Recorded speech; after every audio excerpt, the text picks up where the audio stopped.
Good morning to all. ప్రియులారా, మనకు ధర్మశాస్త్ర గ్రంథంలో రాయబడిన ప్రకారం 2వ నెలలో పస్కా పండుగ ఆచరించవలను. మొదటి నెలలో ఎవరైతే మొదటి పస్కాలో చేయవేయని వారు వారికి 2వ నెలలో అవకాశం ఉంది.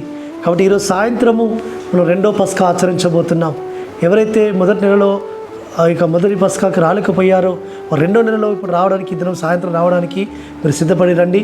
ఈరోజు సాయంత్రం మనకు 2వ నెలలోని పస్కా పండుగను ఆచరించబోతున్నాం.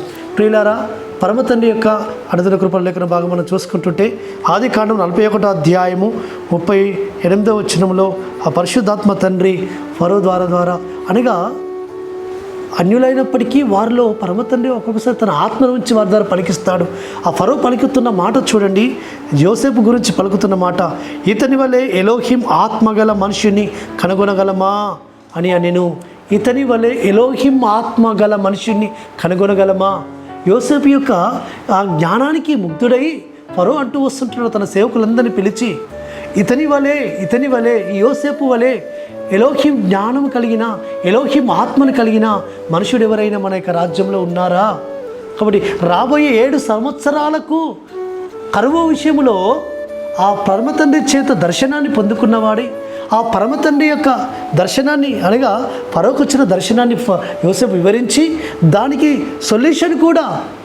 కాబట్టి ఈ 7 సంవత్సరాల కరువు రాబోతుంది. దానికి ముందుగానే, ఆ కరువుకు ముందుగానే ఆహారం అంతా మనం సిద్ధపరచుకోవాలని ఆయన ఇచ్చిన ఆ ఆలోచన, ఆయన ఇచ్చిన ఆ సజెషను ఫరోకి ఎంతో యుక్తంగా కనబడుతూ వచ్చింది. ఆ యుక్తంగా కనబడి తన సేవకులందరినీ పిలుచుకొని అంటూ వచ్చాడు. కాబట్టి ప్రియులారా, ఎలోహిం సన్నిధిలో ప్రార్థించిన వారి మీద, ఎలోహిం సన్నిధిలో కనిపెట్టుకొని ఓపికతో సహనముతో అయ్యా నాకు జ్ఞానం దయచేయని ప్రార్థించిన వారి మీద ఆయన ఆత్మను కుమ్మరించి వారిని తన యొక్క జ్ఞానంతో నింపుతాడు, జ్ఞానాత్మపూర్లుగా చేస్తాడు పరమతండ్రి. యోసేపుకు మహాశ్రేష్టమైన జ్ఞానం ఇస్తూ వచ్చాడు పరమతండ్రి. ఆ జ్ఞానమంతా కూడా ఆ 7 సంవత్సరాల కరువులో ఏ మాత్రము కూడా ఐగుప్తులోనే కాదు, ఇజ్రాయెల్ ప్రజలకు కూడా ఆహారమును సమృద్ధిగా పోషించడానికి పరమతండ్రి యోసేపు నిలబెట్టుకున్నాడు. కాబట్టి ప్రియులారా, పరమతండ్రిలో కనిపెట్టుకుని ప్రార్థించడం వలన పరమతండ్రి మనకు అనుగ్రహించేవాడై ఉన్నాడు, జ్ఞానం ఇచ్చేవాడు ఉన్నాడు, ఆయన ఆత్మను కుమ్మరించేవాడై ఉన్నాడు, ఆయన వివేచనను ఇచ్చేవాడు ఉన్నాడు. కాబట్టి వివేచన గల మనుషుడు, ఇతని వంటి వివేచన గల మనుషుడు ఎవరైనా ఉన్నారా అంటున్నాడు ఫరో. కాబట్టి ప్రియులారా, మనం కూడా పరమతండ్రిలో కనబడి ఆయన చేత జ్ఞానాన్ని పొందుకొని, ఆయన చేత ఆత్మను పొందుకొని, ఆయన చేత వివేచన పొందుకొని పరమతండ్రి దృష్టిలో మనము ప్రియులముగా ఉంటే ఆయన మనల్ని ఘనముగా ఇస్తాడు. ఈ భూమి మీద సకల మనుషుల చేత గౌరవం పొందుకున్నట్టు చేస్తాడు. అట్టి విధంగా పరమతండ్రి మనల్ని నిలబెట్టుకును గాక. ప్రార్థన చేసుకుందాం. పరలోకమున్న మా తండ్రి, యోసేపుని అంటూ వచ్చాడు ఆయన ఫరో, ఇతని వంటి ఎలోహిం ఆత్మగల మనుషుడు ఎవరైనా ఉన్నాడా అని.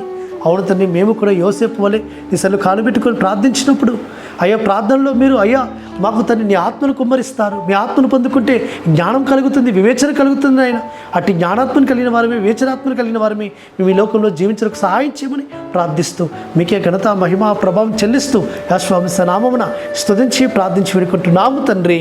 ఆమేన్. సర్వోన్నతుడు సర్వాధికారిని యేసుక్రీస్తు కృపా కనికరము నిరంతరం తోడుగా ఉండి ఆయన్ని మనం బలపరచునుగాక. ఆమేన్.